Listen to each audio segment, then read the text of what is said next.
Assalamu alaikum Ajia. Ẹ dákun kí ni ẹ lè sọ àbí kí ni ẹ mọ̀ nípa ìgbé ayé bàbá Imam àgbà fún gbogbo ìlú Ìlọrin àti agbègbè rẹ̀ tí à ń ṣe àdúrà wọn lónìí.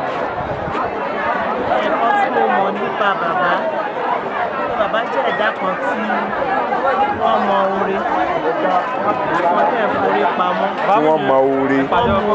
Wọ́n dẹ̀ mọ sẹ̀sì oore.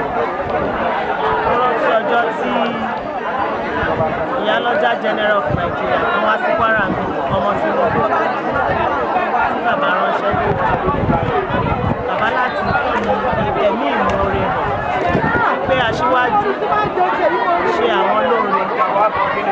Ṣùgbọ́n nínú oore táṣíwájú ṣe fáwọn àwọn òrá síwájú wọ̀nà wọn láti dúpẹ́. Wọ́n gbà táwọn wá kúrò pọ́mọ wọn wá sí Kwara, ìyẹn mú orí àwọn yá láti fi ẹ̀mí ìmoore hàn. Àwọn wá rán wọn sí bàbá láti pé kán bá wọn dúpẹ́ fún oore tí bàbá ṣe fáwọn. So bàbá jẹ́ ẹ̀dá tí èlò rẹ̀ tó dẹ̀ mọ́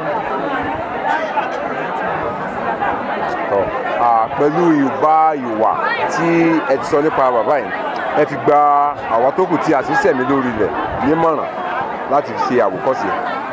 Ẹ̀mí ọmọdé àgbà bá ọkùnrin obìnrin mo gbà wá nímọ̀ràn ká wo àwòkọ́ṣe bàbá yìí ká fi máa fi ṣèwà wò Ọlọ́run dẹ̀ ló wà lọ́wọ́ láti fi lè ṣe. Láti orúkọ yín mà. Ọlọ́run àwọn àtẹ̀wọ̀n sáfẹ́fẹ́. Orúkọ tèmi ni Ajikobi representative of Ìyálọ General of Nigeria. Folashade Ojú. Èmi mo represent wọn ní Kwara State. Ẹ ṣeun, a dúpẹ́ gan. Please subscribe.